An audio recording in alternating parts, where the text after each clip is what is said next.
Hey everybody, welcome to the Jim Masters Show Live Entertainment Lifestyle Talk Show Series. We gave you a few extra seconds there just to get close to your computer or your laptop or your phone or your tablet, whatever you're watching us on. Some people even watch this series on their television sets and even their game consoles. How's everybody doing today? I am your host, Jim Masters. Always a pleasure to be in your company with our Entertainment Lifestyle Talk Show Series that we started. This is show number 400. I was counting them up the other day. I can't believe it. This is show number 481. 481 shows, just about live, just about day after day after day, 7 days a week. Incredible. With all of you, the lovities, the viewers watching around the world, extraordinary guests who pop in and stop by and chat with us and converse with us. We don't call these interviews. There's a lot of interview shows out there where it's question, answer, talk about the CD, talk about the movie, talk about the book, see you later, bye. These are conversations. We go deep. We have live viewers who interact with us as well. And we spend some time with all of you and with our guests. Guests that come in from Broadway and Hollywood, television, film, music, health and wellness, science and nature, culinary arts, sports, comedy, and you name it. And speaking of music and more, we have an extraordinary guest coming to us live from Nashville, Tennessee. The one and only Laura Purcell is joining us. Yes, and she's a brilliant singer, songwriter, actress. Her father, of course, the music legend Bill Purcell as well. And we've got some music to share with you this evening, which is really nice. Thanks for joining us, gang. You're on our YouTube channel, Jim Masters TV. That's where we house all the episodes of JMS Live. And while you are there, we would love it if you do subscribe to the YouTube channel. That way there you'll be alerted every time when you click not only the subscribe button, push that little red button there. There's no cost. I don't know why they call it subscribe, because there's no cost. You just hit subscribe and then you'll be part of the fold here, part of the family at the Jim Masters Show Live. And then click the notification bell so that way there you never miss any of our episodes. You'll be alerted, notified when we are live, which is generally about 7 days a week. And also when we do our surprise pop-up shows as well. We do sometimes these pop-up shows where I just happen to pop up and I greet all of you, and we do like an hour or two talking about life and talking about this, that, and the other things. So subscribe to our channel. We would absolutely love that. The channel is the one you're watching right now. It's Jim Masters TV. Show it some lovity. And again, click that notification bell. And also give this episode and any of the episodes you enjoy a thumbs up like on our YouTube channel. We would love that. Right underneath the episode, you'll see a little arrow there, a little thumbs up sign. Kind of looks like that. Just click on that thumbs up and leave a comment for us too. We would love that. And as I said, coming to us in just a second, live from Nashville, Tennessee, that great American city, which has really become the music hub of America. I mean, LA and New York still big time, but Nashville has really become a hub. I have so many friends and colleagues who have moved to Nashville to work in these industries, and they love it. We're talking about Laura Purcell joining us in just a second. Let's check in with some of our viewers. Since this is an entertainment lifestyle talk show series, and I'm your host, we like to greet some of our viewers who are watching live as well. Sherry Larson is watching in Kansas, USA. She says, hello, everyone. Hope you are all having a wonderful day. We are, and it's good to see you as well, Sherry. She's always here. She's a real lovity. And lovity is something that developed on our show. And I think it's kind of cool. It just slipped out of my mouth and everybody said, we love the word. So now they're part of our lovely squad.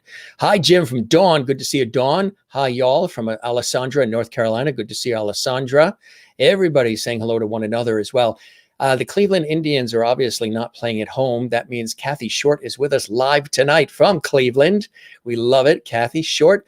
Good evening, Jim and Lovities. Nice to see everyone tonight. Nice to see you as well. Kathy's always here from Cleveland. And Joan is here as well. Joan Sando. Hi, Mr. Lovity and Lovity friends. And welcome, Laura, to Lovity Hall. Also, hi, Sherry and Alessandra. Everybody says hello to each other. I think that's really, really cool. We love all of that. And Ann says, hi, Jim and Lovity friends. Happy Wednesday. Good to see you as well, Ann. watching from Jacksonville, Florida. And just south of Ann in beautiful St. Augustine is Linda Odell. And Linda Odell says, good evening, Mr. Lovety. And good evening, Loveties. Good evening to you as well. Nice to see you as well, Linda, and hope everything is going well for you and your family. Toby is here from Encino, California. She goes, howdy, Jim. Good to see you as well, Toby. Linda says, looking handsome as always, Jim. Thank you very much. I appreciate that. Double lovety for you, Linda. Jane is watching from Sweden. We love when Jane is here. It's late at night for her in Sweden, but she's always with us. Hello, everyone. And Jim, good to see you as well. Thanks for all these great comments. They're all piling in here quickly. We love this. We love this. And Alessandra says, welcome to Lovety Hall, Laura Purcell. Thank you very much. Multitasking host, a show at the same time. Yes, I'm the host and the executive producer and chief bottle washer and everything else with this. And this is... It's quite an undertaking. But we love it. We love it. We love it. Good to see everybody. And keep those comments coming in live chat there too. We also, don't forget, we have our super chat and super stickers, super emojis. That's something that YouTube is doing when you're here with us live in the chat. That supports the show as well. Hope you guys are having a good time wherever you are watching around the world. If you're new to the show, we welcome you. And again, we encourage you to subscribe to that YouTube channel, which again is this channel here, Jim Masters TV, the channel that you're watching right now. Our very special guests, there is Laura and her fantastic father, Bill Purcell. Let me tell you a little bit about, and there they are. I love that shot. And we have lots to chat about and lots to share with you, so get ready. Actress and singer Laura Purcell, she released her latest CD entitled The Very Last Dance Hall Left in L.A. That was in 2015 by Bill Pursell and Laura Purcell, and her nostalgic, lush, and heartfelt voice. Laura's smooth West Coast vocals, backed by the genius of her famous father, Bill, who wrote 8 out of the 10 arrangements and played piano on all 10 tracks, is a rich orchestration, really is, recorded by Nashville's A-Team players. Now, Bill Pursell is perhaps known for his hit record, Our Winter Love, but also played piano on many of Johnny Cash's albums of the 1960s and worked as a session musician and arranger for Patsy Cline, Johnny Paycheck, Hoover, Joan Baez, Eric Anderson, Scotty Moore, and so many others. Willie Nelson, Dan Fogelberg, the list goes on. In '85, he was named Composer of the Year by the Tennessee Music Teachers Association. In 2001, Laura got her first national recognition where she sang for Betty and President Gerald Ford in Palm Springs. And since then, she has recorded 5 albums, performed with some of the greatest jazz musicians on the West Coast. She's reached international acclaim and even performed in St. Petersburg, Russia, as well as Dublin, Ireland. Born and raised in Nashville, Tennessee, really surrounded by incredible music with her family and, of course, her dad. Really incredible. She's recorded so much music. It's extraordinary. We're going to talk about all of that as well.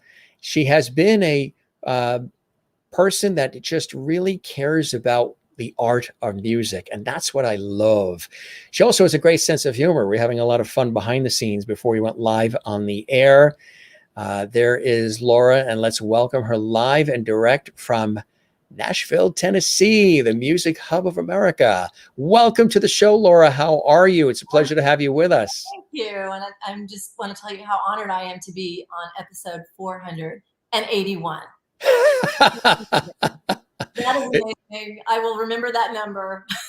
Play that in the lottery, 481. Play that in the lottery. Like 3 lucky digits this week. So play it box and play it straight. Right, exactly. In the lottery.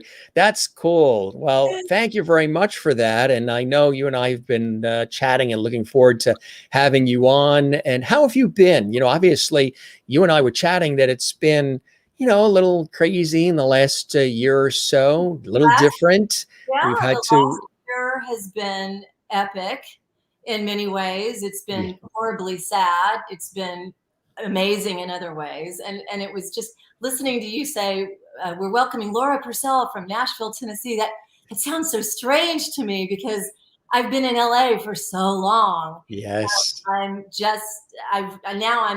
living in both cities, and but I'm spending a lot of time in Nashville right now.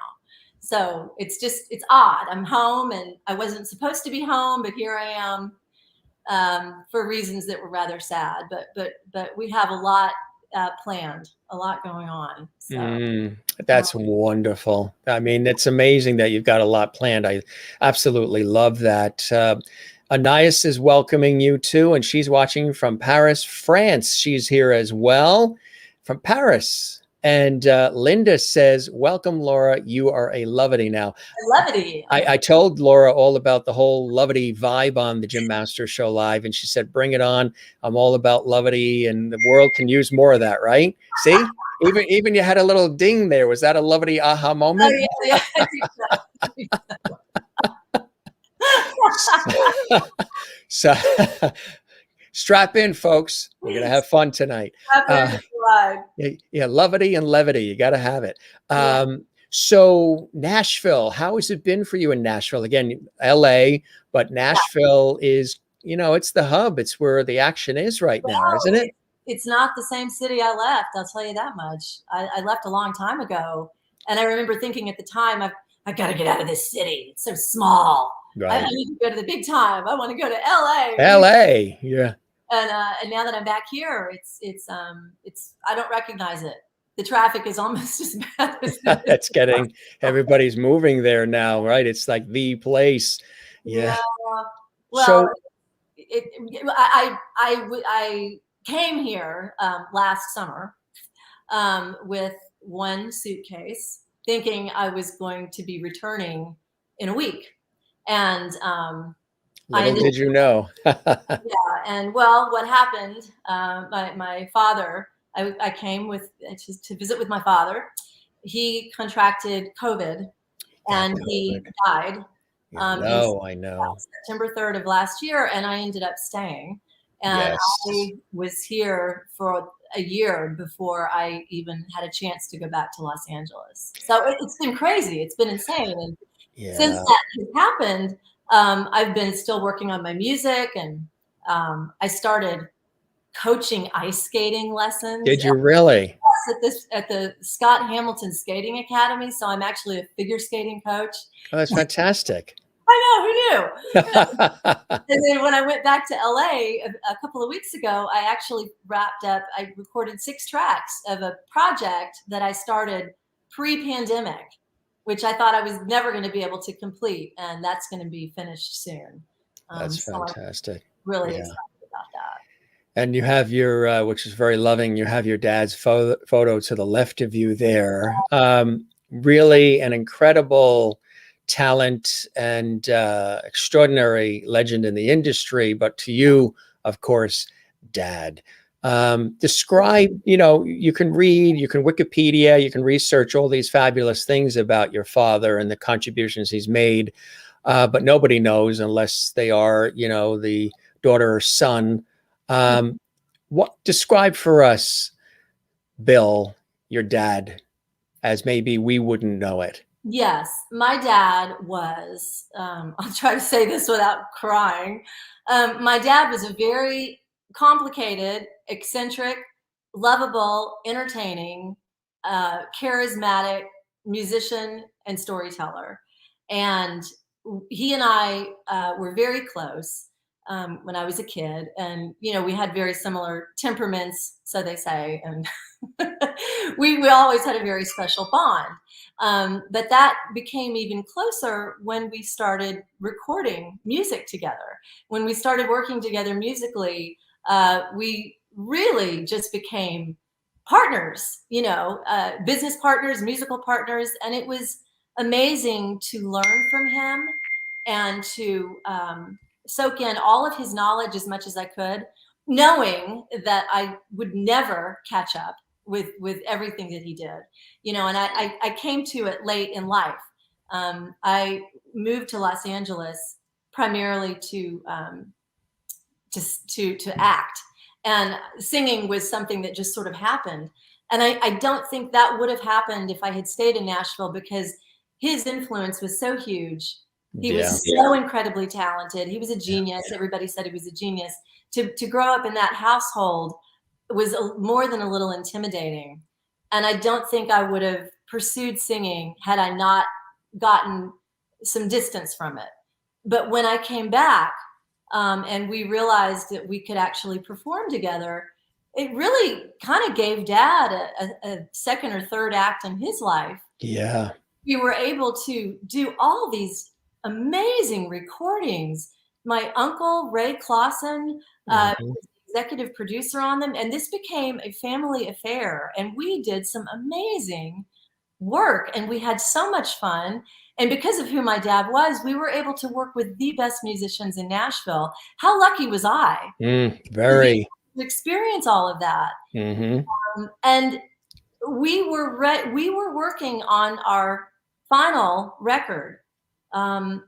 He wrote 3 arrangements about a year ago, and we went into the studio and we recorded them. We have not released them yet.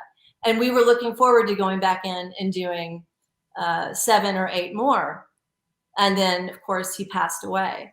But he did write those arrangements, and I have those arrangements.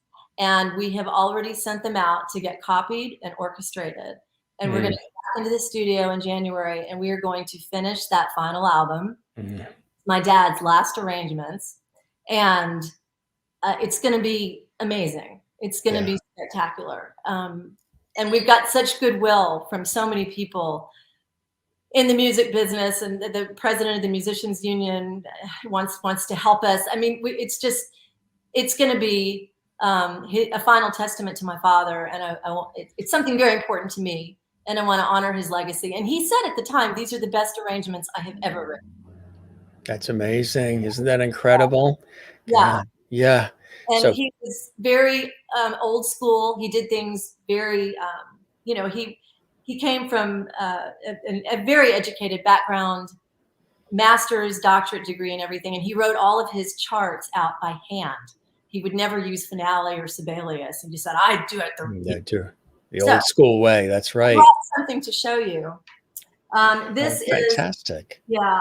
We recorded Sweet Dreams, which, by the way, Patsy Cline sang. My dad was on that recording.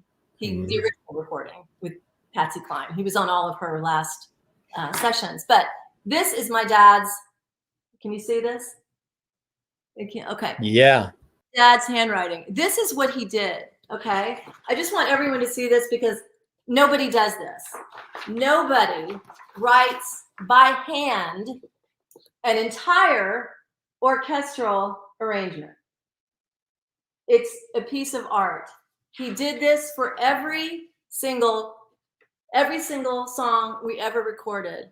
He would get out his tools and his rulers and his pencils and his card table, and he would sit at the piano, and he would spend hours and hours and hours and weeks and months, and he would rewrite it, rewrite it, and then he'd call me on the phone and he'd say, I've got a better idea. This sounds even better than what I did. Wait till you hear this. And he'd put the phone on speaker, and then he'd play it for me. And I'm so glad that I have these amazing charts, which, he put so much love and care into. Nobody does this. So I just wanted to share that, because I don't think you'll ever see anything like that. I think I should probably, frame them at some point.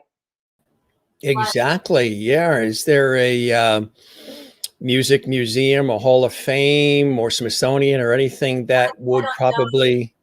I don't know. Love those too. I'll have to start my own. He's got an archive at the Belmont School of Music, and they have a lot of his original orchestrations. But stuff like this is so personal. I think I'll probably have to keep it. Oh yeah. It's just, he was one of a kind. Yeah. I mean, when you have somebody who is like that, who, really loves what he does and takes such great care, as you just demonstrated, to the point of beyond what you normally see, it must really have been extraordinary for you. You've absorbed so much from him, just watching him do his thing over the years. Yeah, yeah. It was all that he did. I mean, you know, can you imagine what it must be like to know what you want to do with the rest of your life when you are 3 years old? Yeah. He Yes. started playing the piano at 3. And so that's all he was ever focused on was music. And I grew up, you know, in this big house on Curtiswood Lane in Nashville. And he would be, you know, he'd be downstairs on the grand piano playing Bach, Beethoven, Rachmaninoff, and in addition to all the other arrangements he was working on, you know, at 2 or 3 in the morning while we were trying to sleep, getting ready Right. for He's still school. doing his thing. Unconventional, unconventional upbringing. You So know, how did you first make your entree in? Was it through your dad opening the door for you, or was it on your own, or a combo? How'd that work? I was actually doing a play in Los Angeles, and one of the actors said, we need somebody to sing this line. Could you just sing? And I said, well, I don't sing. I sing in the shower. I said, I love, I can sing, you know, borderline in the shower. Madonna's Borderline? Over the borderline. Line. Yeah, Borderline, borderline. Yeah. exactly. Who didn't sing that one? So I sang that. And on Laura's next album is going to be a country version of Borderline. She's announcing it tonight. So, Keep where was I? on pushing me, baby. Don't you know you drive me crazy? I know. Over the borderline. Borderline. Sorry, Dad. There's your entertainment, folks. No cover charge tonight. We're taking you back to the 80s. Yes. And Madonna's Oh, Borderline. yes. He hated that music. Hated that I was going to music. say we shouldn't sing too much because Oh, copyright, right? If we sing the whole song. I'm upstairs playing my LPs. You know, I had Borderline. I had, you know, Michael Jackson, all this stuff. I would listen to my records upstairs, and they were rock records. But unfortunately, it was on the floor right above the piano. So Dad's trying to practice, and he's just hearing this boom, boom, Yeah. boom through the ceiling. And he would storm up to my room and say, "Turn that off. It's noise. That's not music. You were raised to reject this music. This is not good music." He's like, what is this? This is not where I want you to head. This is not. You don't appreciate my music, which was not the truth at all. But anyway, where was I? Oh, So you were singing Borderline in the shower, but then I was singing Borderline in the shower, and they gave me a part to sing in this play, and apparently the musical director was there, and he wanted to coach me, and then I started taking lessons, and then I ended up singing background for the singer. His name was Jerry John, and we did a gig at this coffee house, and I did this gig with him at the coffee house, and then the owners of the coffee house said, "We want to give you your own show." And I was like, you know, I never say no. So I said, "Oh, okay. Yeah, when?" They're like, 2 weeks. And I'm thinking, I have to learn some songs. I need to learn some songs really fast, and I need a crash course in music. And I didn't know what keys I sang in. I was your typical horrible chick singer. I didn't know anything about anything. So I hired a piano player. His name was Steve Lockwood. And we got to work. We picked out 12 tunes. I learned my key in all of my songs. And I packed the house with all of my buddies from the Beverly Hills Playhouse, which is where I was studying acting at the time. And we had a very successful show. And it just sort of mushroomed from there. And my dad got wind of it. And I came back to Nashville for one of the holidays. And he sat down at the piano. And I said, "Well, I know Autumn Leaves. And I know I've Got You Under My Skin. And I know Blue Skies." And he said, "Well, what else do you know?" And then he got out his fake books and he said, "Do you know this one? Do you know that one?" And I said, "Well, actually, yeah, because I'm a huge student. I just learn. I just love to learn." And so the next thing I knew, we were doing shows at the house for their friends. Then in 1998, he said, "Laura," he called me, he said, "I'm doing this show at TPAC, which is the Tennessee Performing Arts Center. Mm-hmm. They want me to play Moonlight Sonata." but I have to figure out the second half of the show, and I'm too old. I don't Yeah. want to do the whole. I told them that you would perform with me. And that's when my knees started shaking. Yeah. And I realized that that's not a coffee house. That's That's the real deal. That's the real deal, because next door, Gladys Knight and the Pips was in the next stage. Uh, So I'm in the same building as so you're freaking night, okay? And so I came home and we worked out our program, and Dad said he always felt it was like he was sending me off on my solo flight, and he just dropped me out of the plane and let me fly. So he was either really naive or really trusting, and we got through that night. Do you think maybe he did it that way because he figured if he threw you into the fire, you'd sort of find your way quickly and it'll build up like the strength and resilience and confidence? Yes, I think that's exactly what he did. And I think Dad battled with nerves all his life, as do I. And this was his way of literally throwing me into the middle of the fire. And you can't, I remember, oh my gosh, I got out on that stage. Have you ever had dry mouth? Have you Oh, ever been so sure. Yeah. nervous that Yeah. every fluid in your face just evaporates, and all of a sudden your tongue There's, is thick yeah. and you It's like can't cotton and cotton. It was like cotton mouth, and my knees were buckling, and I had to plow through it. So I thought the only way I can do this is to pretend like I am in someone's living room. And I couldn't yes. see anybody anyway because it was black out there. I couldn't, it was huge, hundreds of people. So Yeah. I sang to the front row and I just pretended like I was in somebody's living room and we were just having an intimate concert. And my confidence built and it built. And by the final song, I was belting it out, and it was epic. It was, I don't know how good it was. If I were to hear it now, I would probably be really critical, but I just know at the time that was like climbing Mount Everest for me. That was huge. And That is huge. Yeah. so proud. It was just, it was a wonderful moment for us to share. See, that's a beautiful thing. And like I said, he probably knew what he was doing because he wanted to prepare for you for the rigors of, the industry and for performance. And you probably still take those lessons with you every day, right? Yeah. Yeah. I think I do. Subconsciously, I think I really do. So separate from that wonderful opportunity, take us from there. What happened from there as the career and the interest really started to roll? Because for you, like you said, acting was the main pursuit. It was With the main this, pursuit, but I yeah, realized very quickly I was getting much more work as a singer. And I had more opportunities to perform as a singer. And, being a woman in LA is not the easiest, especially if you're over 25, to be quite honest. So now I think it's 15. now it's, well, anyway. TikTok,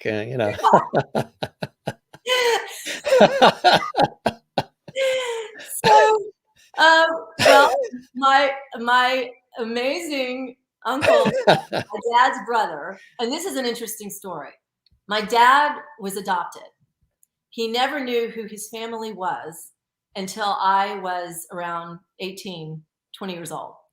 I met my uncle Ray when I believe I was 22 or 23. He'll probably send me a text and tell me exactly when it was. You have an Uncle Ray too, huh?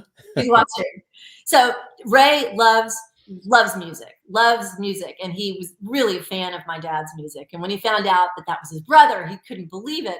And so he got involved and produced all these fantastic records. We just started doing songs that we were already singing, and I think I brought a couple. Just this is a walk down memory lane. Sure, yeah, they love that. This was the first CD that we did. This was called "It Had to Be Swing," and these were all the swing standards that I was already singing in Los Angeles. So we brought in Rusty Higgins. He's an incredible horn player, arranger in LA, and he did all the arrangements, and we recorded it. And my dad is on one track, Skylark.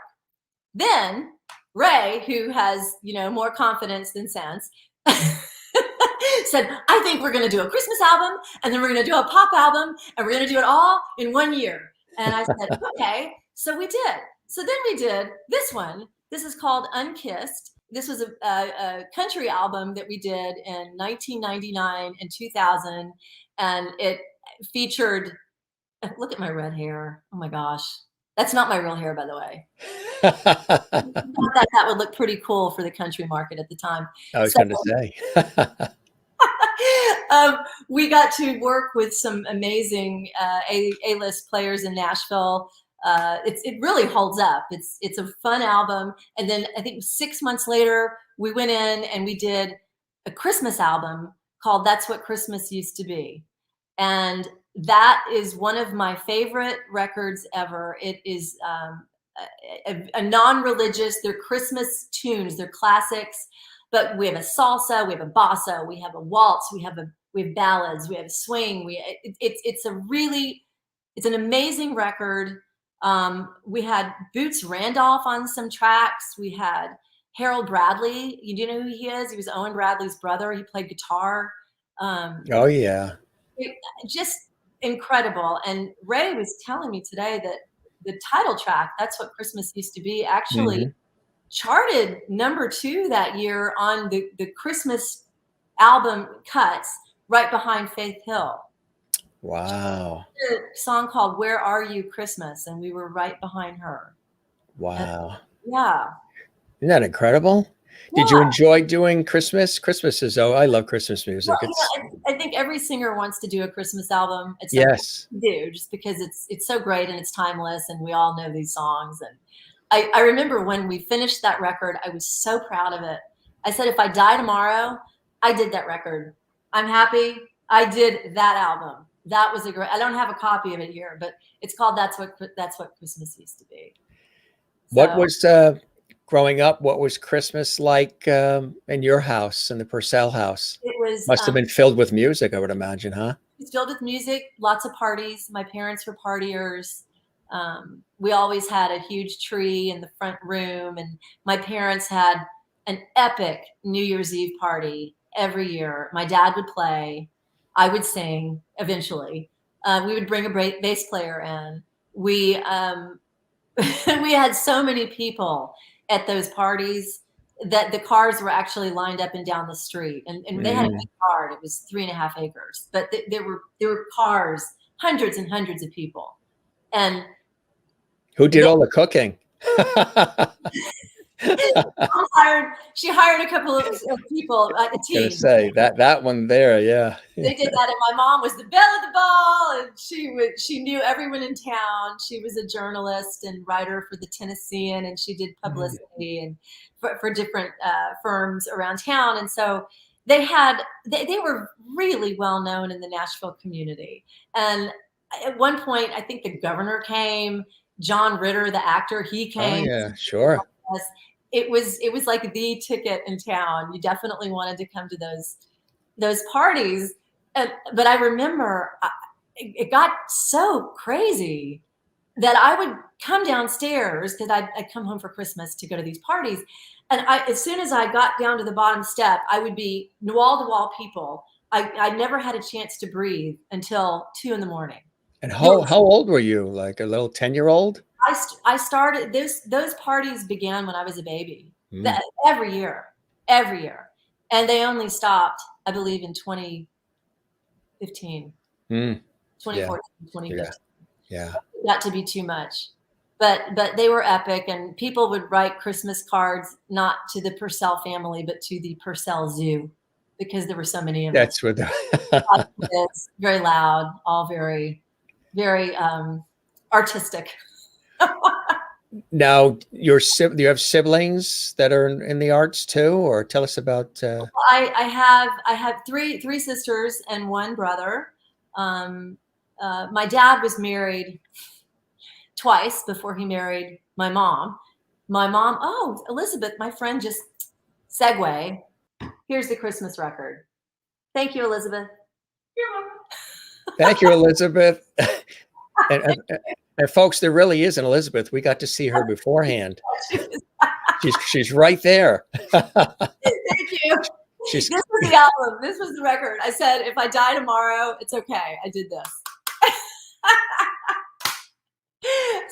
I think I needed Elizabeth for this show. Just they hand you the stuff and make sure you're happy and everything's good. How long have you and Elizabeth been friends? Oh, Elizabeth, you're part of the show now. Yeah. Elizabeth and I have been friends since I was 7 years old. Elizabeth, do you want to just pop your head in? You might as well. You might as well just come on. Is that okay? Come on. Absolutely. Hi.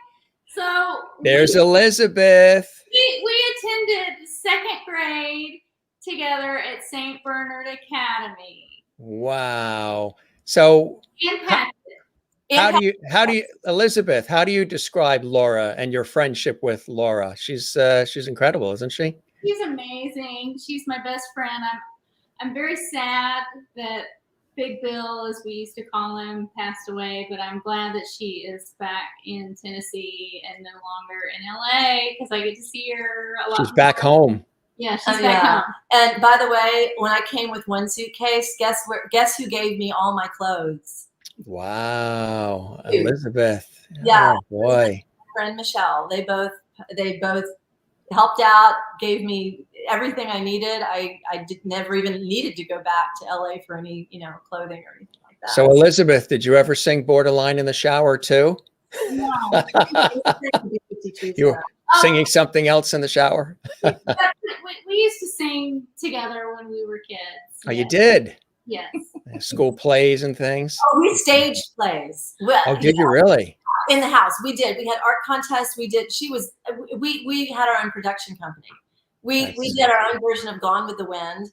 We used to throw ourselves down the stairs and pretend like we were smaller. You were doing very dramatic. I just want to let you know you're getting some levity as well. Jen in Allentown, Pennsylvania says, hi, Elizabeth and Laura.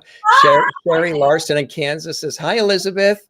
Linda says, welcome, Elizabeth. You're now a levity too. Toby says, aw, and hi, Elizabeth. So lots of Jim Master Show levity for Laura and for Elizabeth. Thank you. I'm gonna step out and let Laura finish. I totally took her off guard. See, but Elizabeth, Laura promised you when you guys were 7, she was going to take you to new heights, and look what she did. You're on the Jim Masters Show tonight. You're on the Jim Masters Show live, and you're a levity. Stick with Laura; she'll take you places. Well, Alessandra, welcome to the new family. Elizabeth, hello, ladies, from Kathy in Cleveland. Hi, Elizabeth, as well. And it's great to have friends. When you came back to Nashville, I would imagine people were excited that you were coming back home, right? Yeah, they really. I don't think anyone really believed it. Everyone kept saying, "When are you leaving?" And I was like, I think I'm going to stay. And what ended up happening was I took over my dad's house. So I now have a house in Nashville and I have a house in Studio City. And just buying his house gave me a chance to just give myself some time to process what had happened and to go through all of these decades and decades worth of, music, sheet music, memorabilia, things that he wrote. He wrote stories that I want to publish. I have so much material and I couldn't just wrap it up and hoof it back to Los Angeles. That just wasn't going to happen, and my parents, they collected things. They some might say it wasn't hoarding, but they were definite collectors and there was so much stuff. It took us an estate sale, 2 garage sales, and an auction, plus another auction coming up just to declutter all of the things that they had collected. So what are some of the things that they seem to have a hankering for that they love to collect? Antiques. Big, heavy, carved, Southern antiques. Yeah. Lots of antiques. Like wood and heavy objects, metal objects. And there was one piece called the Johnny Cash piece. The Johnny Cash piece, Elizabeth is laughing. The Johnny Cash piece was this enormous, what do you think that thing weighed? A ton. It went all the way to the ceiling, heavy, carved, ornate. It was beautiful. Cabinets opened up and you could keep, Limoges china and silver and all these things in it. But it belonged in a big house, and it was in my parents' house. It is called the Johnny Cash piece because Johnny Cash was going to buy it. But apparently he found another piece that fit his home in Hendersonville better. And so my dad swooped in and bought it. And so from then on out, it was the Johnny Cash piece. We recorded with Johnny Cash. They actually knew each other. But that when I had to sell that piece, that was the hardest decision. That was, I was going to keep it, but it didn't fit in the house. It was so big. And I'm trying at this point in my life to simplify things. And everyone keeps telling me I need to buy that book, Marie Kondo. What is her name? If it doesn't give you joy, get rid of it. Yes, right. I'm trying to wrap my brain around that. I don't know, but I still like things. But I just realized somebody else is going to enjoy this amazing piece and all these other amazing pieces. They've had their life. I lived with them. Now somebody else can. That's beautiful. Yeah. This whole year has just been about that. This whole year has been about letting go and moving on and releasing and just redefining who you are, who I am. Right. I'm Exactly. a completely different person than I was a year ago.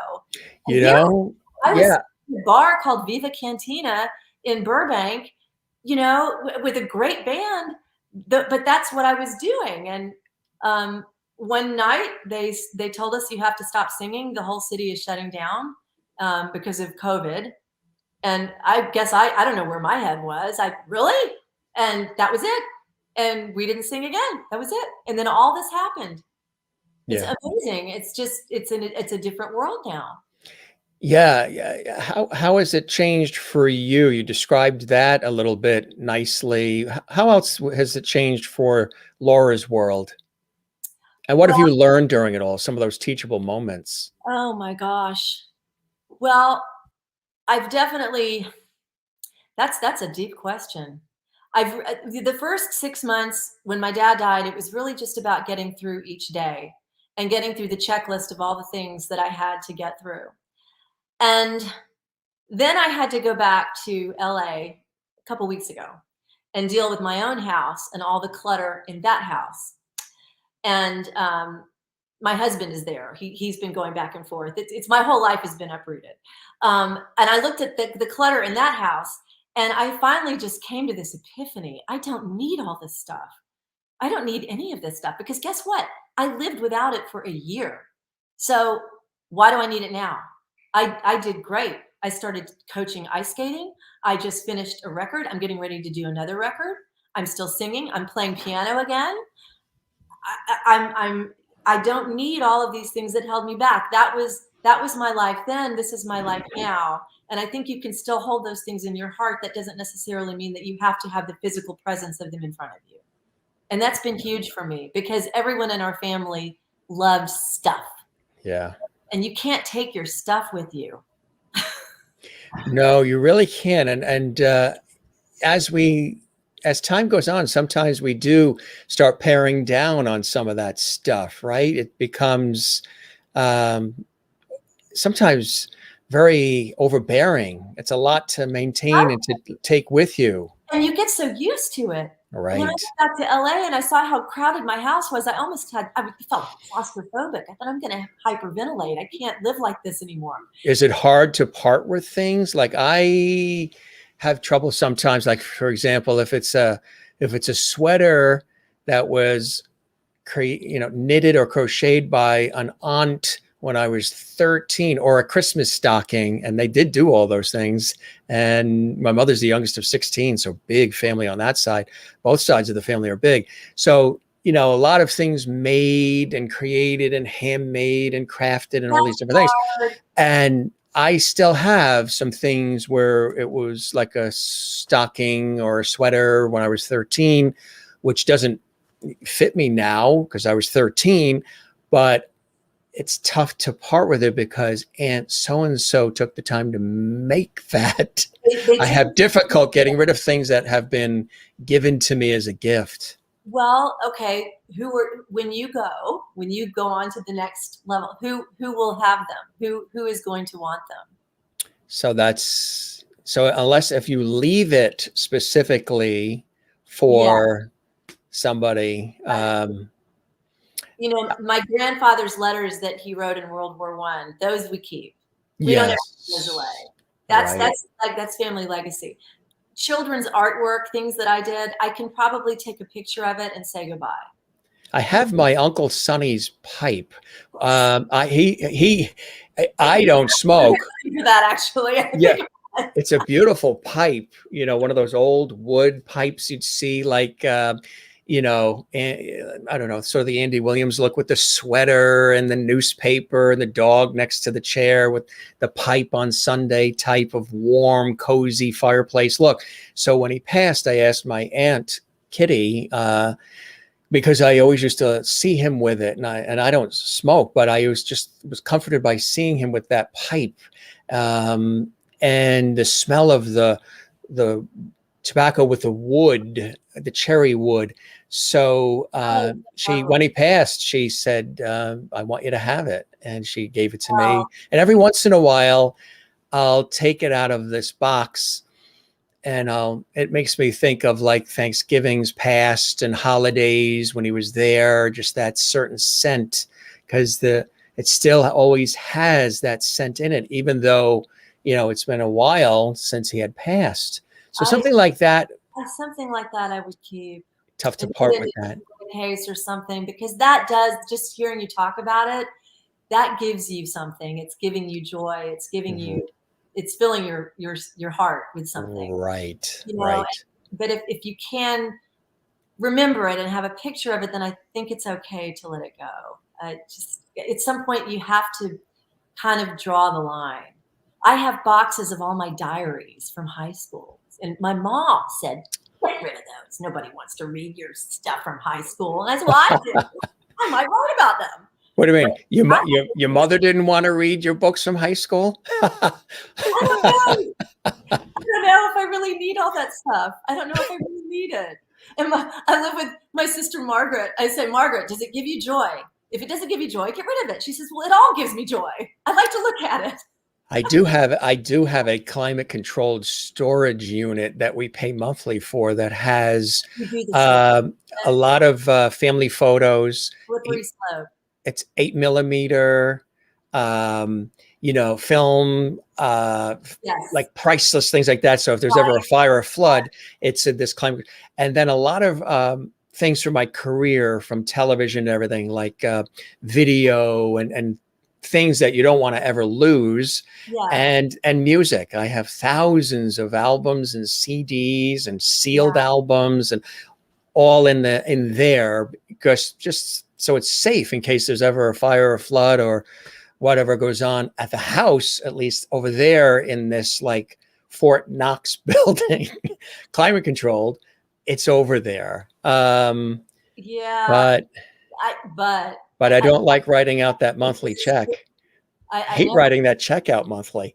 I was determined. $215 a month for that. It's a lot of money that adds up. And I keep thinking, my parents had storage lockers their whole life. And my big goal was, I would imagine, yeah. Storage lockers. No more storage lockers. I don't have one right now. And I don't want to go down that road again because it was so hard to get rid of them. I'm really determined to simplify my life to the point where I just have what I need. And I don't know if I can do that, but that is my goal. Have you ever had any thought of going into comedy? You're very funny. I am? Yes. Oh, yes. No, you have. You were playing off each other so beautifully. And they're commenting. They're like, oh my God, I love you two together. This is funny. Singing Borderline and everything. You play back and forth well, which I loved. Some of my favorite guests are the ones who are on the train at the same time that I'm conducting it. And it's just rolling and automatic and freestyle and conversational. That's some people will ask, well, what are some of your best? I said, when we're just having fun, letting it roll, learning about each other, the viewers are learning, and it's just comfortable and casual and conversational, which is my style anyway. Oh, you're very easy to talk to. So this is effortless. Absolutely effortless. Now, if my dad were here, he he would monopolize the entire show. He would be. He loved to talk. He loved his stories, and I would just sit there. I And go, could have sworn that that picture to the left of you, I thought I saw the mouth moving a little bit there on the left. it might have been. And he was an incredible storyteller, and Yeah. I'm so glad that I taped so many. You know, he would start talking at a party, and I'd say, "Wait, I got my phone. Start over," and I would video it. And I have so many videos. He was fantastic. I told him he should have his own show. Yeah. That's where it came from. Marsha Watson says that they recently downsized from 3 to 2 bedrooms, and she has 2 storage spaces that we pay for monthly. Oh, Marsha, get rid of those storage spaces. 2. You don't need 2. 2. Linda, Don't do Linda that. pays $168 a month for her storage. To keep all your stuff. You cannot take it with you when you die. We're going to give you some decluttering hacks with my special guest, Laura Purcell, who is also the ultimate declutterer. You didn't know she does that on the side, did you? They didn't know that you're also a decluttering expert as well. I'm really trying. I'm trying very hard. Alessandra has everything in her garage. Toby in Encino, California has a wall of storage. I think a lot of people are. So when if you thumb through the dial and you stumble on those hoarder shows, that must make your stomach turn. Yeah. I watched one episode of Hoarders. Someone told me to watch it. I had a physical reaction. I did. It was the episode of the woman with all the cats. It was horrible. There's usually one of those every week. The woman with the cats. Animals under tarps and the bugs and the how many cats she had rescued, and I thought, oh God, but for the grace of God. What's the saying? You know what I mean? Yes. There go I. Right? Yeah. Love animals. I could rescue all those cats. I could see it in a different life. I could be that person. I could absolutely do that. But this woman, she was being buried alive by these animals. And I couldn't even watch another episode after that. I just thought, this is, no. And my cousin, Christian Purcell, who is watching this broadcast. Christian, you should chime in. Welcome, Christian. Good to see you. Christian. Love our YouTube channel. Give us By the way, phenomenal opera singer, piano player. He's going to be playing with us on the record in January. My dad would be so proud of that. So I'm tell him to come on the show. We'll have him as a guest too. He's welcome. Yeah. Oh, absolutely. He's amazing. And he said, Laura, you don't need this stuff.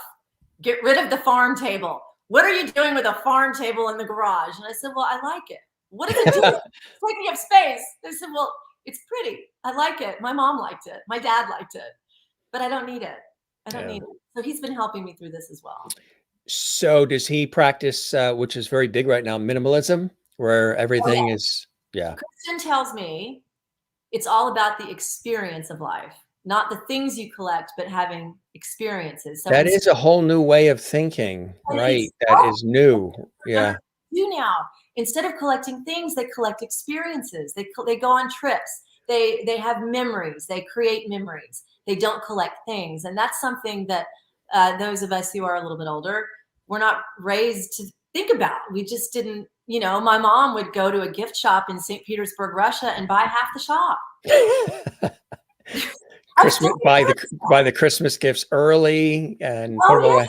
Yes. Buy them early, and then you forget what you bought. So then you buy more. So then you have to invent people to give your stuff to. I will admit that I did have a little bit of a. Do I still have it? I'll have to check when Christmas comes.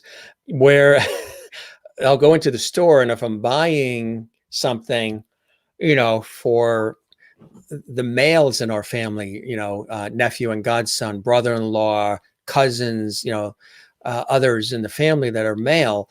And if I'm getting something for them, like a sweater or a shirt, and I like it, I'm like, maybe I should get 2. I'll get one, and then one for them. And different colors. It fits. It's great. Right. I have a friend who buys dresses in 5 different colors if she finds the dress she likes. Yes, there's that. Right, exactly. And then a girl that I was involved with in college had said that she would only buy one, like she would never buy a second. If she loved the dress and it fit in the style and the designer, wouldn't get another one of the exact dress in another color, even if she loved that particular one because there was just that one. So she was, I think she was on the flip side of the whole thing. Yes, I think. I wonder if we could write a song about this. You know, Think about it. a song filled with levity. Decluttering, breathable space, being able to breathe. I don't know. Well, I think it's really interesting because it's topical because a lot of people right now, that's what they're doing. yes, They're going through their lives. They're looking at their relationships. They're looking at their careers.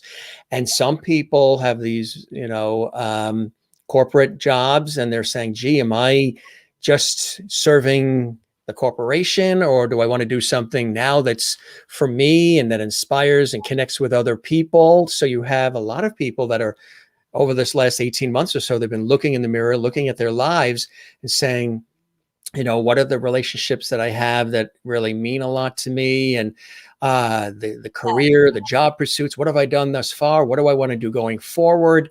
yes. There's been a lot of that happening. Decluttering your head, decluttering everything that's been. Have you been doing that? Oh, yes. I have too, yeah. Oh, yeah. Yeah. Big time. Big time. It's still happening. It's just this metamorphosis that I'm still kind of going through. I'm still trying to figure out what my next act is going to be. Like, after I finish this record of Dad's in January, what's next? What would you like to do next? Oh, If you were the one pulling all the strings, what would be something Laura really has her eye on that either she's wanted to do or just must do? I would like to write a book. I would like to write a book about this past year. I would like to write a book about my dad. I was just about to say, has anybody done that? No, right? Yes, there is a book about my dad. There is a book about him? Jerry Klefstedt, and I thought I brought it with me. Elizabeth, do you have a copy of that book? I thought I had it. I want an Elizabeth. Oh, it's behind me. Hold on. Yes. Terry, I didn't forget you. Terry Klefstedt, who worked with my dad. She is a professor at Belmont University where my dad taught for 37 years. She wrote the definitive biography of my father. It's called Crooked River City. And it's a factual account of everything that he has done his entire life. She interviewed him for years. I have all the interviews that they did. Just to have those interviews alone and to hear his voice talking about all these stories is so priceless to me. And I haven't even had a heart to listen to them all yet, but it's all in this book. And there's some beautiful photographs. It's just, look how handsome he was. It's my dad. So that was done. But I want to write my own book about my experiences with my dad. I want to capture his storytelling, his humor, some of his writing that he did, because he wrote some beautiful, funny accounts, essays about being in the studio with Patsy Cline, with Johnny Cash. That's a story for the ages. And people need to read these stories. They're hilarious. They're behind the scenes stories of what it was like to be a session player on Music Row in the 60s. And Dad was one of the original guys of that Nashville sound back then. And I told him, Dad, you need to write your own memoir. Just a different, not biographical, but your witticisms, your storytelling. So I want to do that for him. I would love to put my own spin on it and have my own experiences in that as well. That's beautiful. And of course, keep singing and writing. Oh, yeah. That will never go away. Absolutely. No, absolutely not. And that's beautiful. I mean, that's really an absolutely beautiful thing that you want to do that. And we do have actually a song here we want to share. This one is Motherless. Motherless Children. Yes, tell us about this fabulous one. Well, this was a song. I heard Roseanne Cash's version of this, and I really liked it. And it's an old spiritual. It's Motherless Children, and My dad took it and he completely turned it on its ear. He turned it into something that I had never envisioned. And he put in all these background vocals and harmonies. And I went into the studio and I did not know how to sing this thing. I think I probably did 20 takes because the Did you intervals. really? It's so sophisticated and it's so far away from what the original intent of the song was. But that was my dad. He had to be completely different. And that's the one you're going to play, huh? Okay. Motherless Children. Motherless Children. Yeah, we've got a couple here actually. Okay. We'll put this one in and enjoy, everybody. Here we go. Okay.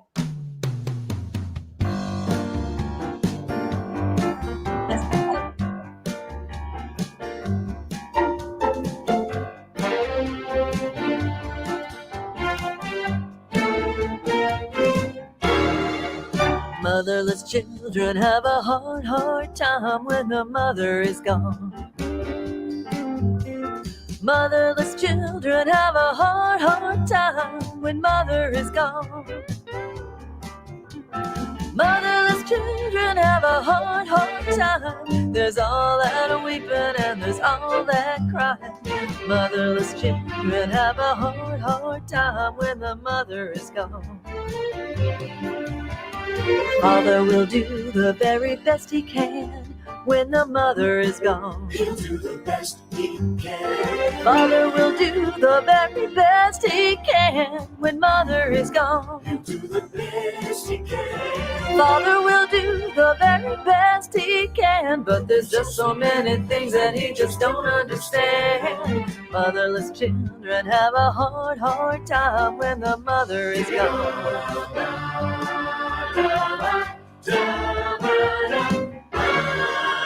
People will say that a sister will do when the mother is gone. That a sister will do, they say. People will say that a sister will do when the mother is gone. They say a sister will do. People will say that a sister will do, but she'll get married and turn her back on you. Motherless children have a hard time when the mother is gone. Friends will treat you like your mother will when the mother is gone. Friends will treat you like your mother will when the mother is gone.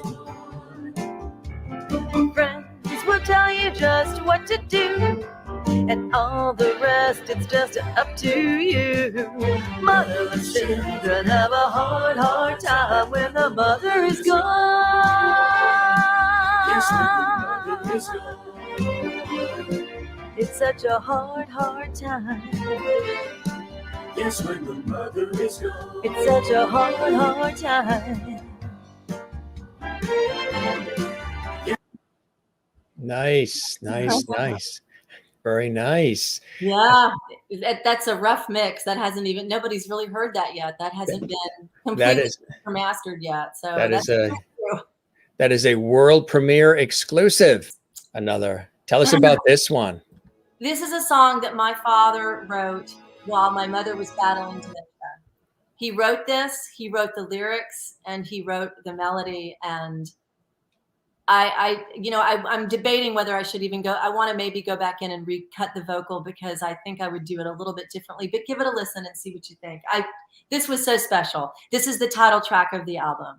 It's about memory loss, losing your memories. And it's a very haunting, gorgeous. It was his tribute to my mother.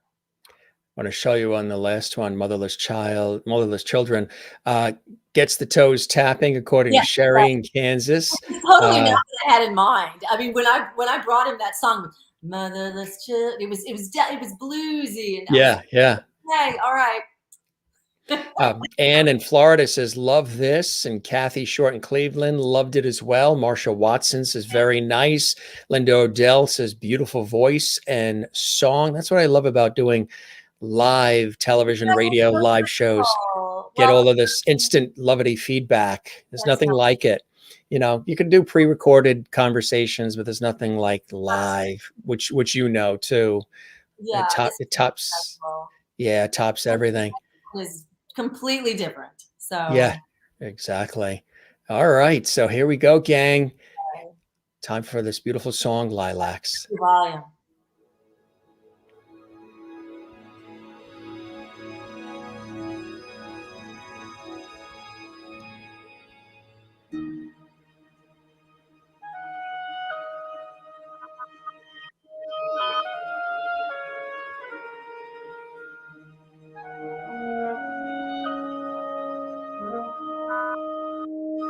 Wandering pathway through the mind, passing years all left behind, smiling faces, far-flung places, many fade now, lost in time.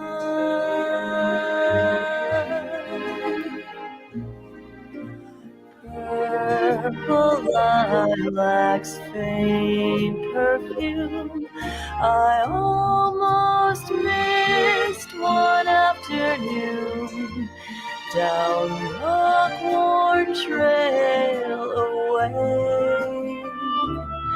Your grandma's house on a distant day.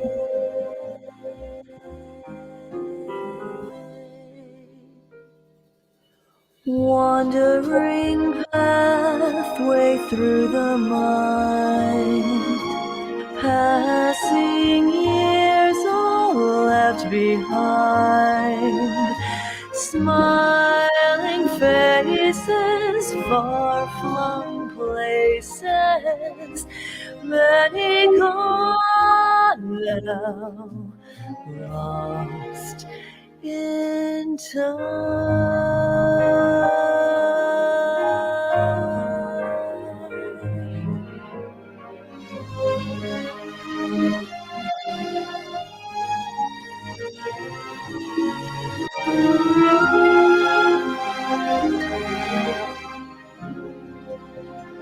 lost in time.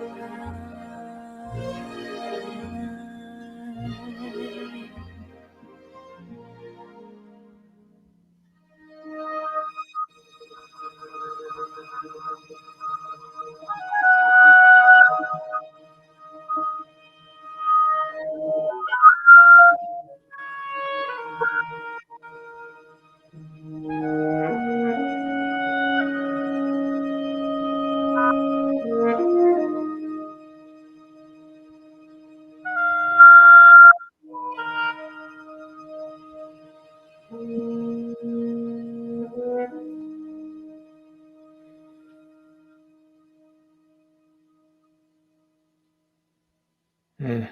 Yeah. That is a winner. That takes your breath away.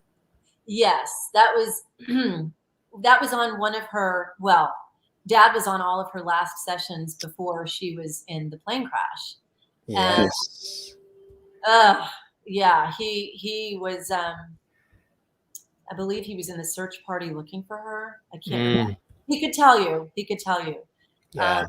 But he said that they added the swirling strings after she had died. When they cut it in the studio, it was just a rhythm section. So that Yeah. trademark.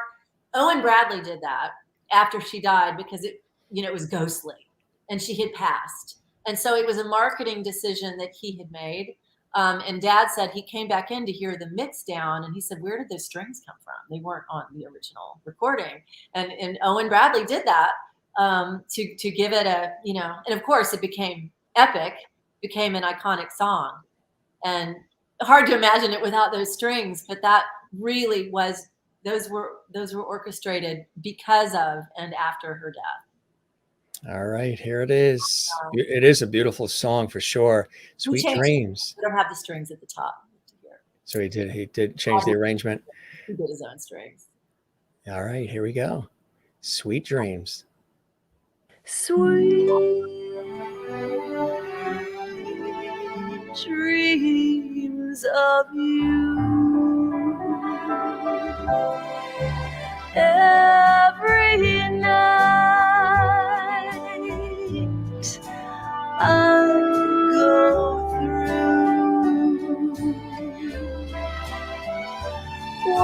Why can't I forget you and start my life anew instead of having sweet dreams about you? You don't love me, it's plain.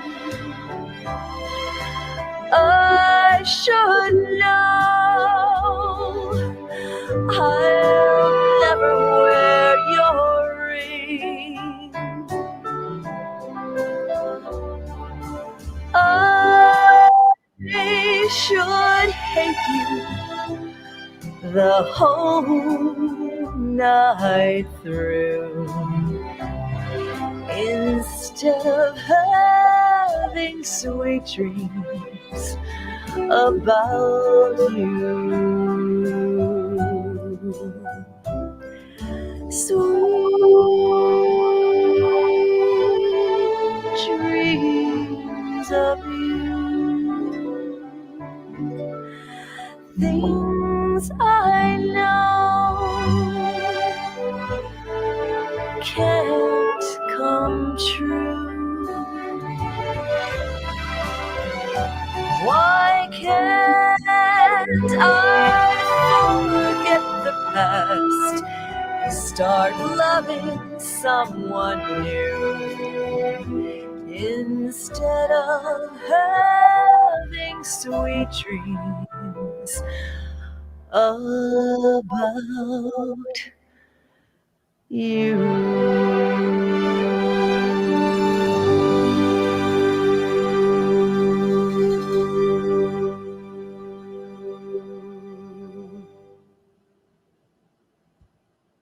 Very beautiful. Another. Yeah, that's a knockout. Phew.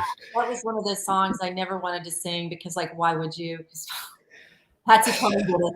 It's like it's done. Yeah, but you nailed it. You really did capture it. You Well, really did. I think Yes. my Uncle Ray wanted me to sing it at one of his parties, and so I was like, I can't sing that song. I'm intimidated by that song, but I sang it. And so But when Uncle Ray asks, clapped, he claps from Marsha Watson and hearts from Sherry Larson. Oh, is that a rhyme? Claps from Marsha Watson and hearts from Sherry Larson. yeah, I think we got a song going here. And Sherry throws in wowza.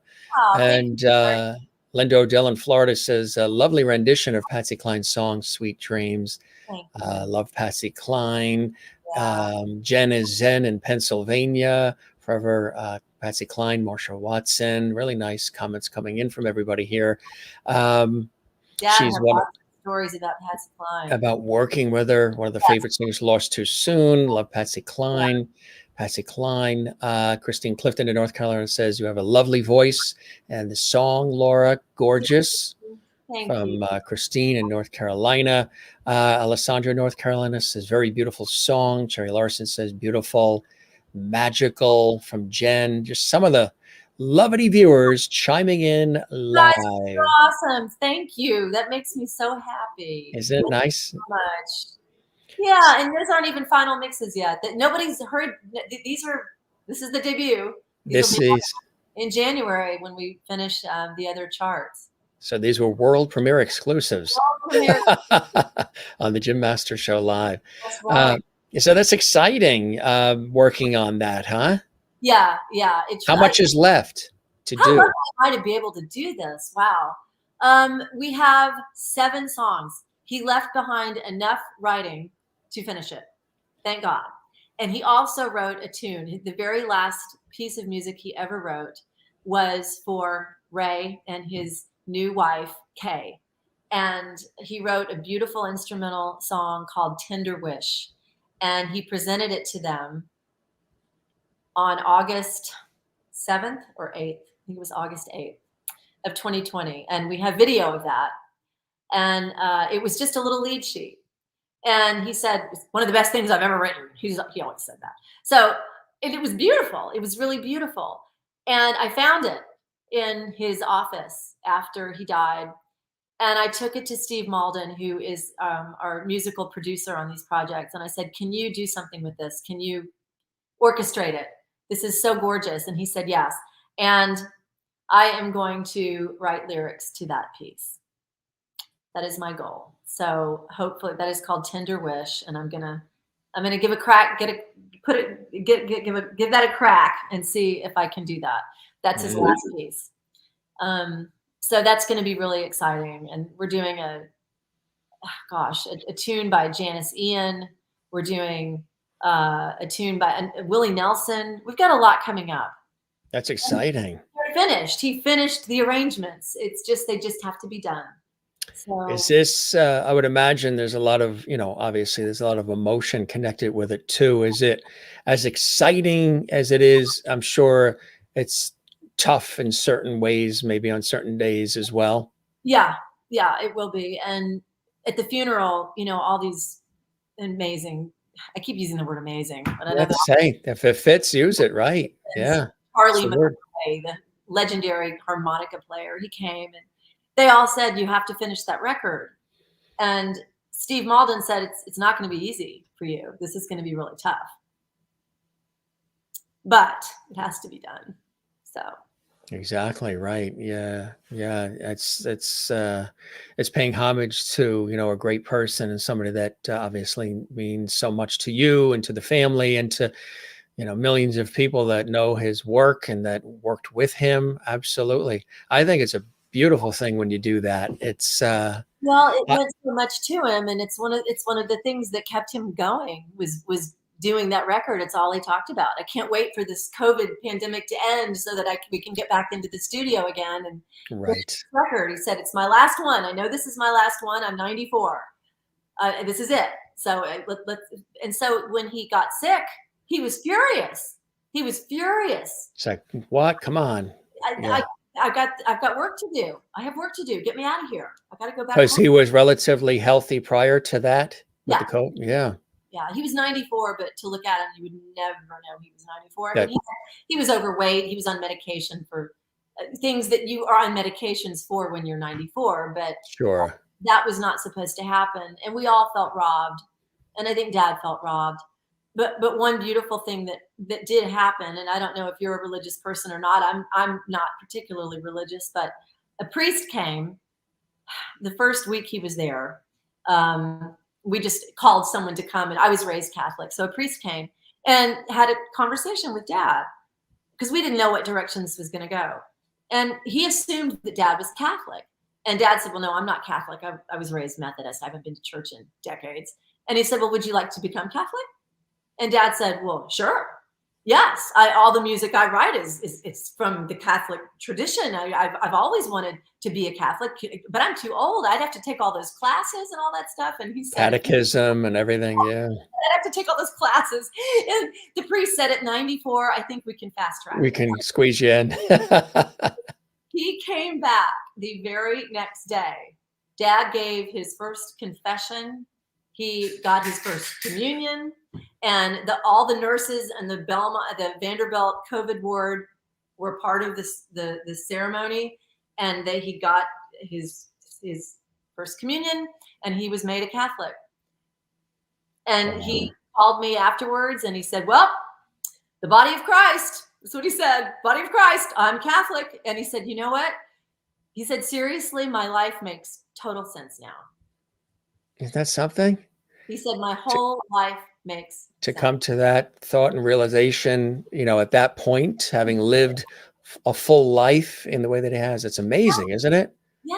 He said, all the music I've written and all the things that I've done, and I'm thinking back on my life, and this is where it was supposed to be. And he said, I really hope this brings the family closer. That's what he said. And at that time, right after he got converted, it's so weird to talk about. All of a sudden, he got better. His oxygen levels were increasing, and the doctors were calling me, and they said, "We can't believe this, but we think your dad is coming home. He's breaking records. He's strong. He's got strong lungs. We've never had a 94-year-old recover in this unit before, but he has a really good shot." And so we were so excited and just praying. And very next day, he woke up and his oxygen had dipped and he was back on 15 liters of oxygen. And once that happened, it was just a downward spiral. And Dad fought all the way till the end. He did not want to go. He was not going quietly into that night. He was furious. He said, I want to get home. I feel fine. There's nothing wrong with me. And then eventually it did take him. So it was a very, relatively speaking, it was a fast decline. He was diagnosed August 8th or 9th, and he died on September 3rd. So, and you got to say goodbye. Oh, I was with him. Which is beautiful, because not everybody gets, when they get the sudden phone call, somebody died, they don't always get that chance. So that in a way was a blessing for both of you and for the family. It was amazing. I've got to stop using that word. There's so many other words to use in amazing. I was allowed to. It was extraordinary. I was allowed to put Who's that? That's Elizabeth's dog, Socks.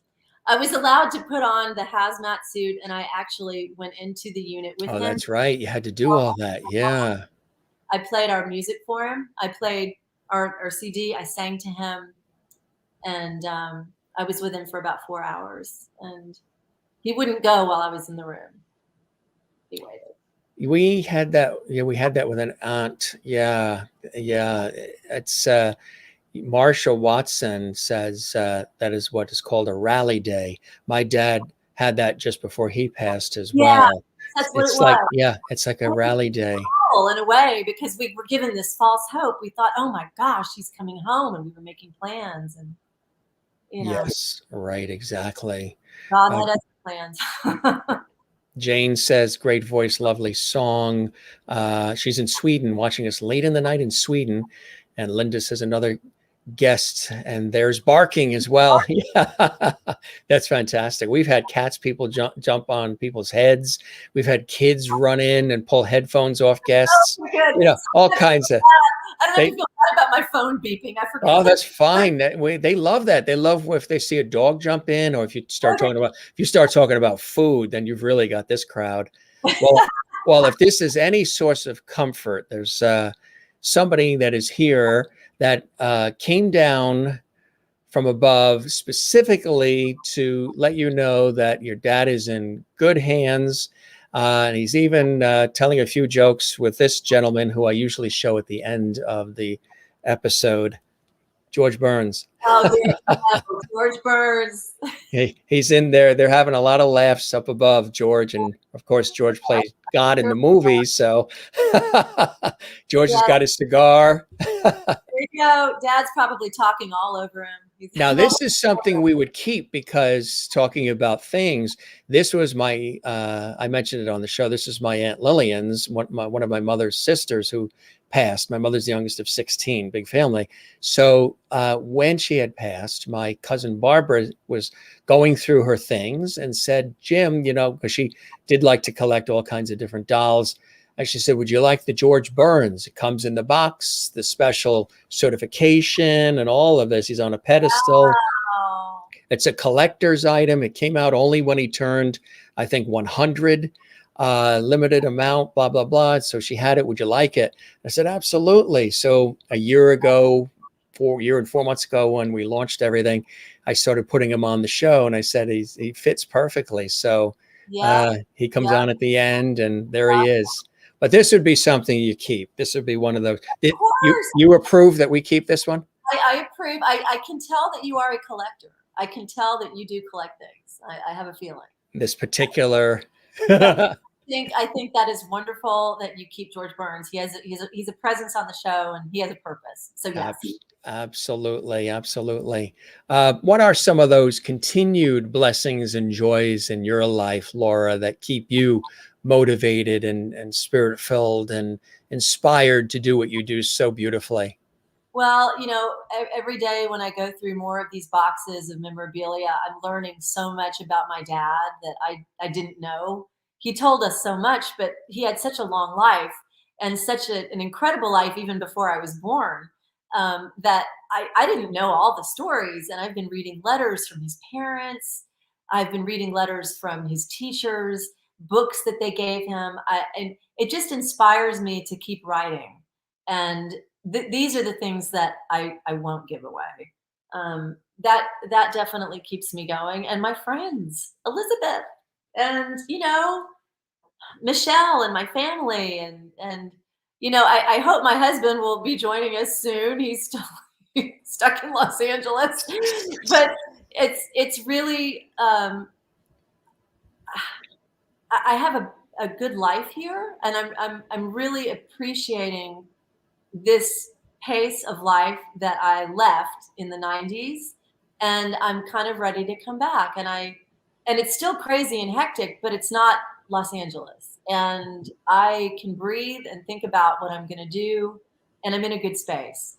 And I have a wonderful home, and I can breathe, and that's enough to keep me going. It's nice to wake up and look forward to the day, Yeah. Would you like to still do more acting? Oh, of course. In fact, an audition just came in right before I got on the show. On the show. Wow, that's fantastic. It's for a Marvel series that's shooting Oh, in Atlanta, and wow. I have to speak Russian.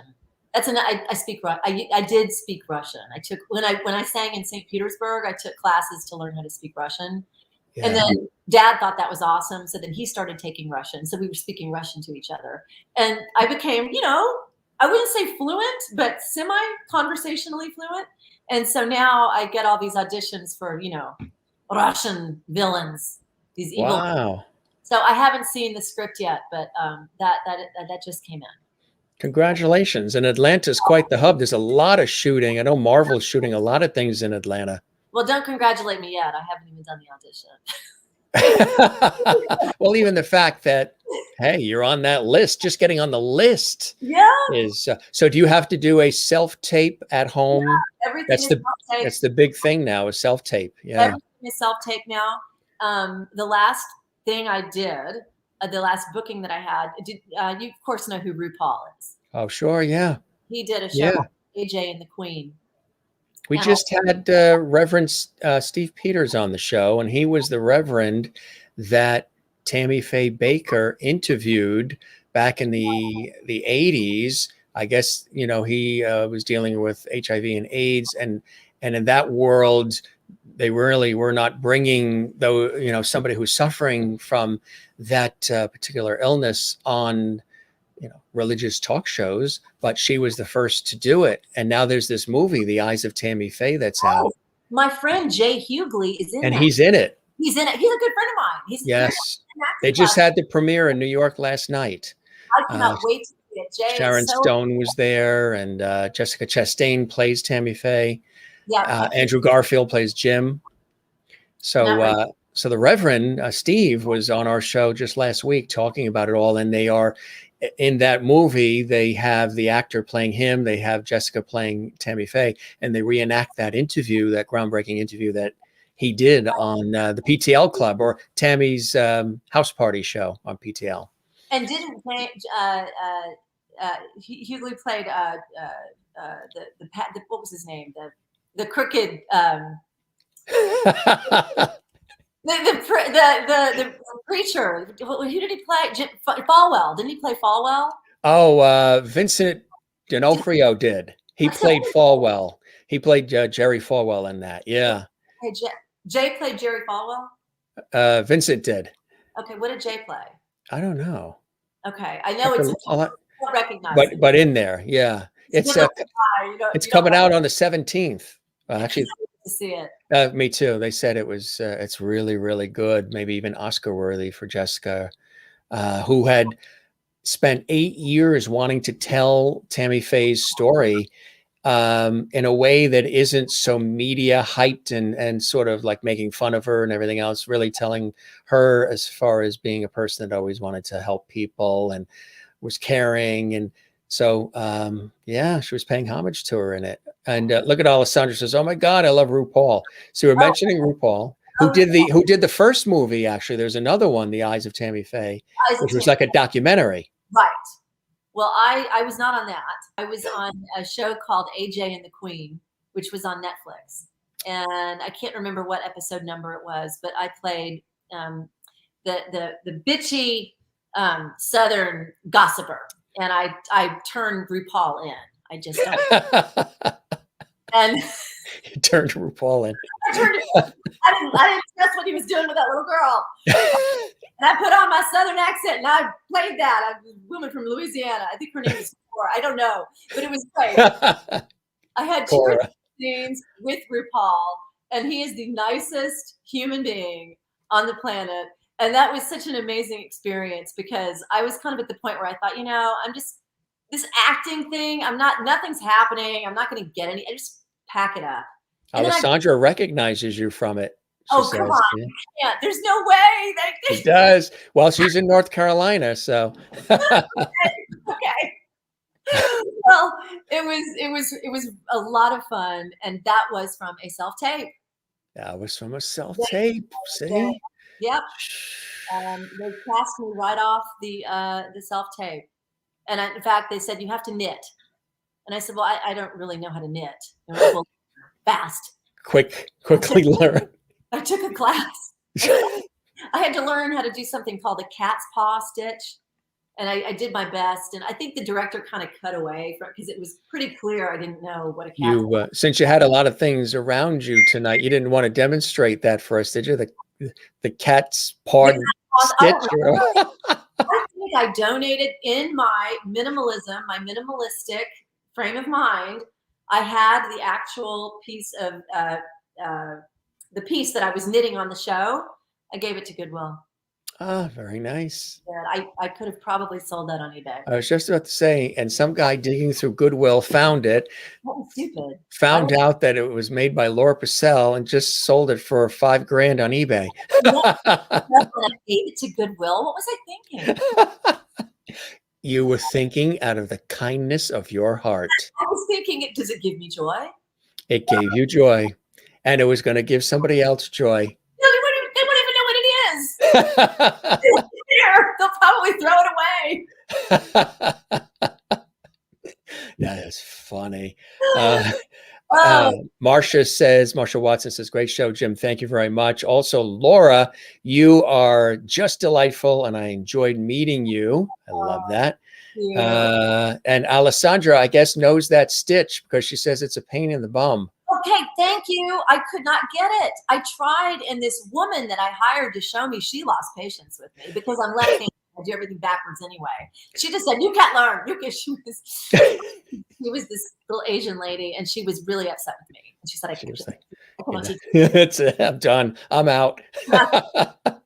You need to listen. Listen, you're not listening. I gotta learn it really fast. You better learn fast on the spot. That is funny. Set tomorrow morning at 6 a.m. and I have to know the cat's paw stitch. So as far as things coming up, people that remind us, or maybe there's a couple more things you want to tell us, things people could look forward to, things that are happening, your website, other cool things like that. Okay, well, my website. Have a seat, folks. Right. Yeah, laurapurcell.com, which is in desperate need of updating. So any takers out there, please contact me, laurapurcell@me.com. I would love to talk to somebody about updating my website because I have a lot of things going on. It's just one of those things with everything going on this year. It's the last thing I could really pay much attention to. That needs help. But you can reach me through my website, which is laurapurcell.com. And my music is available on iTunes, CD Baby, Apple Music, all the standard places. And I'm going to be, in addition to the record that we're doing in January, Lilacs, I have another project with my LA band, which is being mixed right now. Awesome. And going to be ready in about a month. And we're still putting that together. I don't even know what the title track is going to be yet, but that's a collection of folk Americana rock songs. And it's a complete diversion from the other stuff. Cool. And do you like to do that once in a while? Try new different. I love it. I love it. I did Neil Young, Joni Mitchell, Janice Ian, Amanda Marshall, a phenomenal artist in Canada. I covered a Cyndi Lauper tune. So it's going to be, I think it's really great. It's very rootsy, and it's a different sound. It's my guys, no strings. You know, my dad You loved. didn't do Sheep Bop, did you? I did Hatful of Stars. Do you know Oh, that song? well, yeah, sure. I did Hatful of Stars. It's really beautiful. That is cool. So we'll look forward to that. So a lot of wonderful things happening. And again, you're moving forward, keeping going. And That's right. yeah, and that's what you do. And I'm going back and forth between LA and Nashville, but Nashville primarily is my base. So this is where I'll be. that's it. Well, you're home. It's a full circle situation, isn't it? Yeah, it is. But you know, I can live here and still do my acting. Who knew? I never knew I would get a Marvel audition.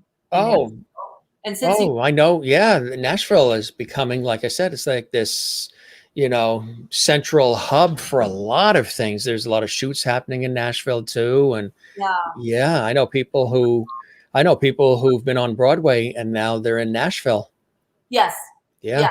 And because everything is online and virtual, and we can self-tape and we can keep in, and all I have to do is get on a plane and go. It's all connected now, right? Exactly.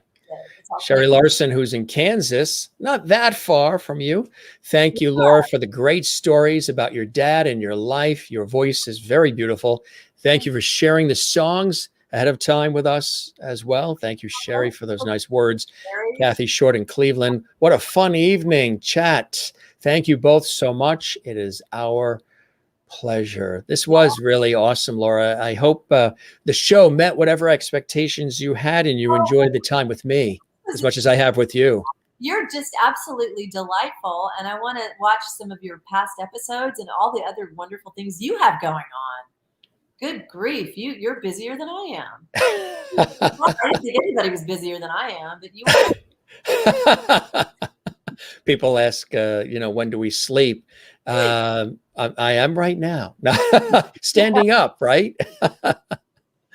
You're just a wonderful, ingratiating host, and this has just been a breeze, effortless. It's been a lovely conversation.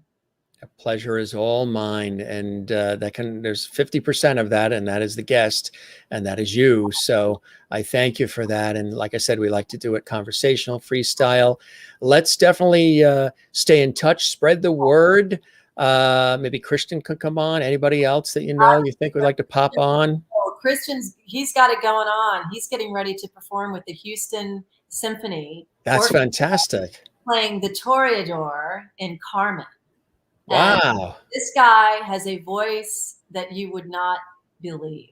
Right. Yeah. I think he's going to be a huge star. I do. Kind of like Gomer Pyle, Jim Nabors had. All of a sudden when he sang, it was like, oh. You just have to hear him. And he's the nicest person. And he's just got the whole package. He has a really, really bright future. And my dad found him. We didn't know him until last year. My dad, like I said, he was adopted and our family was scattered, and Dad found him last year. And he said, "You are not going to believe this kid, Christian. He's 30 years old. He said, he's got the best voice I've ever heard." And I'm thinking, oh, thanks a lot. Yeah. What am I? Wait. You mean he's supposed to have said the second best, right? Here is his best. It's just amazing. And so he would not let it go until I went online and heard him. And I was like, yeah, you're right. He's pretty good. Yeah. When Dad passed away, Christian called and he drove up and came to the funeral, and he's a part of our family. So it's been an unbelievable year. It really has, of discovery and self-discovery and so much more, right? Yeah. A lot of teachable moments. Still happening, He just posted too. I'd love to join and share my music. There he is. There he is. Oh, there he is. Yes. Well, the mug. Laura will connect us and we'll make that happen. That's fantastic. Fantastic. I will really love Christian. Absolutely. Yeah.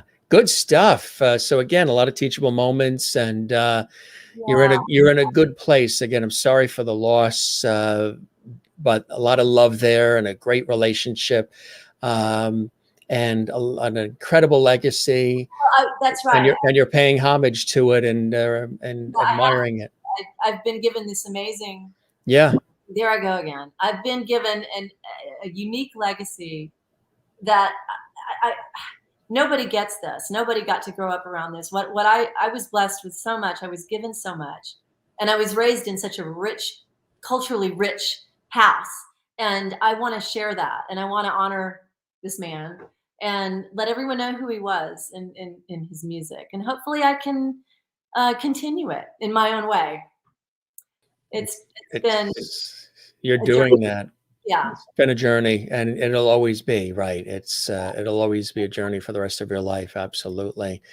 You are a beautiful soul and beautiful spirit inside and out, filled with incredible talent and joy. And we really appreciate you stopping by our show, and definitely spread the word about our show here on Jim Masters TV on YouTube, the Jim Masters Show. But also, let's stay in touch. Hopefully, you know, if you're on the East Coast or I'm there in Nashville or what have you, love to meet and break bread. That would be awesome. Let's break bread and share some more stories. That would be fantastic. That would be awesome. You stay well, and you take care, and keep doing what you're doing, Laura. It's really a blessing having you on the show, and we'll keep that porch light on for you. You're welcome back anytime. Oh, thank you. I will take you up on that. When all this recording is done, and when I get through this, I'll have to have you come back. Yeah. I'd love to share with you the stories, because every time you go in and record something like this, there's so many great stories. There's stories. Yeah, because it's all really storytelling. It's through really song. is. I'll have a lot to share. We'll look forward to that. Wow. You be well. And as I say to all the guests, now go get the circulation going and stretch those legs. That's it. Thanks for joining us, Laura. You are fantastic. Thank you. Actually, let me correct that. You're amazing. Amazing. Amazing. Jane is up with us. Saying that word again. I'm going to get a thesaurus out and look at every synonym for a minute. Don't you love the word thesaurus? I've always loved that word. Thesaurus, plethora, all these words. Jane in Sweden, who's up very, very late. What is it, 4 a.m. there, I think, where you are? What a great show tonight, Jim. Laura has to come back and sing more for us. There it is. So they're already asking for you to come back. Alessandra in North Carolina. Thank you so much, Laura, for coming on the show. Christopher Joseph says, who's in Ohio. Night, Jane. So they're saying goodnight to each other, which I love. He also, yeah, they all talk to each other. Yeah. And of course, let's see, there's another one he said too. Which was it? Oh, another great show. So he enjoyed the show as well. Oh, wait, we should say goodbye to Elizabeth. Here, Oh, Elizabeth. Yes, we've got to say goodbye to you, Elizabeth. Thank you again for joining us, Elizabeth. You are wonderful. George Burns says goodnight to you as well.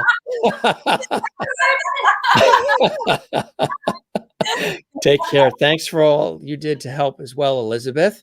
And we appreciate the both of you, and you guys are the best. Have a good night, okay? To be safe. All right. Blessings coming your way. Take care. To you. Bye-bye. Laura Purcell on the Jim Masters Show live. And Alessandra says, thanks for joining us, Elizabeth. And Sherry says, good night, Elizabeth. Of course, Elizabeth was right there by her side, and we really appreciate that. Our very special guest, Laura Purcell, live and direct from Nashville, Tennessee. We had a lot of fun tonight. We always have a lot of fun on our show. That's why I say we don't call these interviews. We call these conversations. This is an entertainment lifestyle talk show series, bringing back the lost art of conversation with light, love, levity. And we always learn something. We're always educated. We always have a sparkling time with all of you and all the interaction. Again, here's another beautiful shot we showed earlier with Laura and her dad, the incomparable, legendary Bill Purcell. I know those of you know his work, and just really extraordinary. And I love this shot too of them performing together. Really, really wonderful. Wonderful stories too that she shared about her dad, and about her love of music and all the cool things. And you even had a bonus where Lauren and I sang a little bit of Borderline live on the spot. I mean, that's what you call real entertainment. You're not going to find that anywhere else, at least not for a cover charge. Our YouTube channel is the one you're watching right now. The Jim Masters Show live is on Jim Masters TV. We would love it if you subscribe to that channel. Tell everybody on the planet. Go on top of Mount Everest with a bullhorn and tell them about the Jim Masters Show live on Jim Masters TV on YouTube, and subscribe to it. Click the notification bell. There's over 400 and now 481 episodes of our series available for you to binge. I know a lot of you guys like to binge watch our series.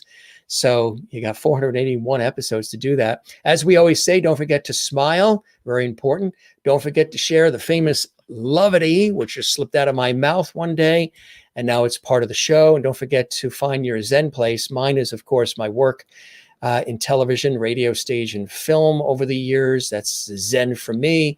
But of course, the ultimate is time with loving family and friends. And also find your Zen place. Mine is the ocean.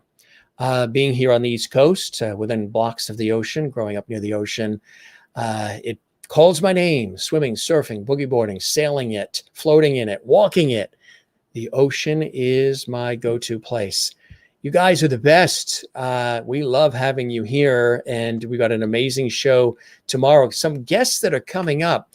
We have the incomparable legend, music legend, Frida Payne with us next week. We have Donnie Most, who was Ralph Malph on Happy Days, with us next week as well. We have Roger Howard, legendary Los Angeles TV news photojournalist and author, joining us tomorrow night. The guests are incredible that we have. Take a look at our YouTube channel, and you can see some of the upcoming guests, at least through the rest of this week and into next week, who are joining us night after night. Really fantastic, and we look forward to it. Sherry Larson says, good night all. Thank you, Jim. You're fantastic too. Thank you very much. I appreciate that. Sherry also says, Laura is a breath of fresh air. Great personality. I second that emotion. She really, really is. And very funny too. She's got that humor gene in her. Absolutely. Absolutely. It was like a wonderful tennis match. I loved it. And again, you guys are truly the best. Don't forget to spread the word about our show. That's really important, and continue to like. And if you enjoyed this episode, give us a thumbs up on YouTube, and also leave a comment for us. We would love that. We're going to be back tomorrow night live. Another great guest coming up. And you can find me on Facebook, Instagram, Twitter. And Facebook, Instagram, Twitter. Is there anything else? Twitch, Itch. I mean, there's a million things that you're going to be on and keep up with. Who has time? Twitter, Instagram, and Facebook, I can tell you, is Jim Masters TV. And of course, our YouTube channel right here is Jim Masters TV, home to the Jim Masters Show. And also our Masters Mantras series. We've got another series on this channel with these visual and verbal inspirational videos. They're like 60 seconds, maybe 2 minutes. Very quick. They're like TikTok, but not really. They're a little more in depth and kind of cool right here on our channel. All right, gang, you guys have a terrific, terrific rest of your day wherever you are. Some people watch our show live, and we thank you. Those of you that commented during the show, thank you. Those who just watched, thank you. And those who are going to watch this in the archives, thank you as well. All of you matter. Everybody's welcome to our series, regardless of your income, gender, religious views, if any, political views, height, weight. None of it matters. You're all welcome to join us for the fun here on the Jim Masters Show live. Love it, love it, love it, love it. All right, gang, we're going to take off, and got another show for you tomorrow. We'll see you on the next one, okay? We love you all. Take care and good night. Thanks for joining us in this episode of the Jim Masters Show Live. See you again soon.